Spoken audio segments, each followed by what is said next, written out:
Assalamualaikum warahmatullahi wabarakatuh.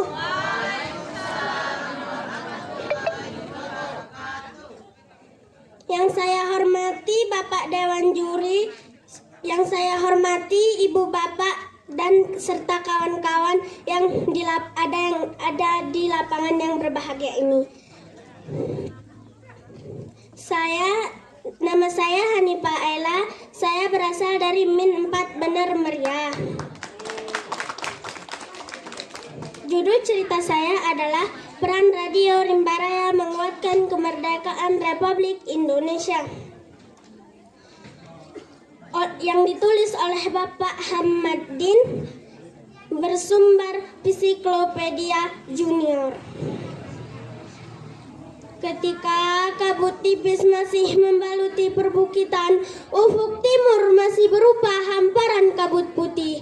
Semilir angin gunung yang sejuk, cahaya mentari mulai menjilati pucuk-pucuk pepohonan. Dataran tinggi Gayo mulai tergugah, telah banyak menjadi saksi bisu perjalanan dalam sejarah, menghiasi kebesaran bangsa dan negara ini. Hasil bumi negerimu diliriki mata dunia, kopimu terunik di dunia, pinusmu terbaik di dunia, tehmu terharum di dunia. Engkau dijuluki miniatur negeri Eropa pedalaman dengan latar hutan pinusnya.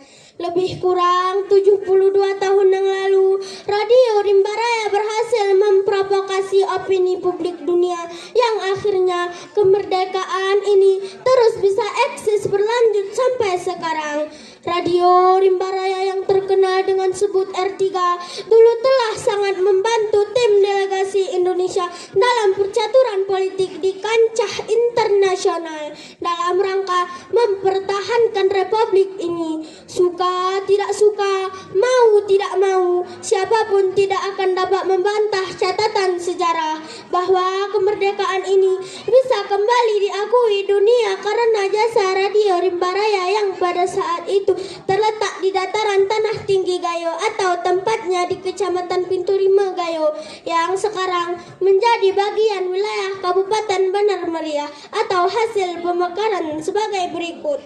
Pertama, untuk melawan suara radio Belanda yang dipancarkan dari Medan dan Sabang, yang hampir setiap malam melancarkan peshawar atau peran urat syaraf terhadap para pejuang dan penduduk Republik bagian Sumatera bagian utara, yakni Aceh dan Sumatera Utara.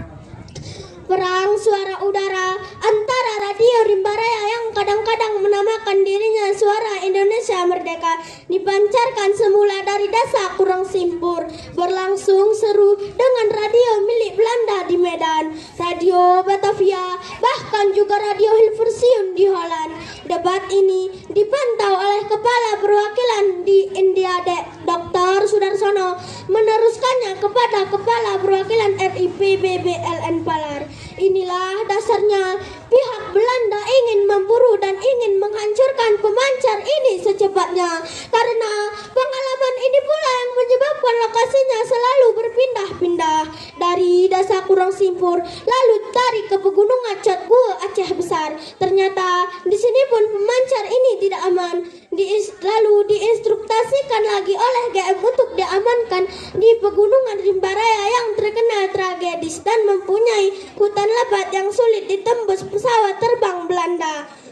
Dengan terpilihnya dataran tanah tinggi Gayo sebagai tarufal basis gerilya jangka panjang, sudah tentu memerlukan sebuah pemancar dengan kekuatan yang bertekanan tinggi yang dapat dari Kabupaten Aceh Tengah, yang jaraknya lebih kurang 20 km dari kota ibu kota kabupaten, yaitu Redelung. Daerah Rimba Raya ini pada masa pemerintahan darurat Republik Indonesia tahun 1948 sampai 1949 menjadi tempat pemancar radio, dan dari sanalah mulai disiarkan pesan-pesan perjuangan untuk mempertahankan kemerdekaan Indonesia, yang pada saat itu Yogyakarta yang merupakan ibu kota pemerintahan darurat Republik Indonesia telah dikuasai Belanda. Signal calling, suara radio Republik Indonesia, Suara Indonesia Merdeka, radio divisi. Radio Rimba Raya berperan sangat besar terhadap kelangsungan pemerintahan Indonesia, yang pada saat itu Belanda telah menguasai ibu kota pemerintahan darurat Republik Indonesia dan mengatakan lewat radio Ilversiun atau milik Belanda kepada dunia bahwa negara Indonesia tidak ada lagi. Tapi dengan suara yang sayup lantang dari dataran tanah tinggi Gayo, Radio Rimba Raya membantah berita tersebut dan mengatakan bahwa negara Indonesia masih ada. Akhirnya akibat berita yang disiarkan Radio Rimba Raya pada saat itu, banyak dunia mempercayai serta merta mengakui bahwa Indonesia masih ada. Akhirnya akibat berita yang disiarkan R3 merupakan pukulan berat bagi pemerintahan Indonesia. Provokasi yang dilakukan Radio Rimba Raya pada saat itu telah bisa mempengaruhi Republik Dunia. Diyakini beberapa alasan atau faktor yang mendorong didirikan sebuah pemancar di belantara hutan tanah Gayo, yakni antara lain diandalkan waktu itu seluruh ibu kota provinsi Jawa dan Sumatera Utara telah diduduki Belanda. Suara RRI pun tidak kedengaran lagi. Hanya Radio Rimba Raya ini saja dalam situasi yang sulit ini dapat berfungsi sebagai alat perjuangan yang mampu menyalurkan aspirasi perjuangan nasional. Kevakuman itu segera dapat diisi sehingga rakyat Indonesia tidak mudah diombang-ambing oleh isu-isu munafikkan perjuangan Republik Indonesia baik di dalam maupun di luar negeri. Ketiga, Radio Rimba Raya yang mempunyai daya pancar dengan kekuatan 300 watt telegrafi dan 300 watt teleponi memelihara komunikasi dengan pemimpin pusat perjuangan di pedalaman Yogyakarta dan Surakarta. Dan Radio Rimba Raya inilah yang menyiarkan pesan-pesan perjuangan itu. Takengon 28 Juni 2022. Hormat penulis Hamad Din. Nah teman-teman, marilah kita berkunjung ke negeri Benar Meriah, karena selain Radio Rimba Raya ada di Benar Meriah, masih banyak yang wisata di Benar Meriah seperti air terjun, puncak gunung bertelang, pohon pinus, dan kopi yang khas di seluruh dunia.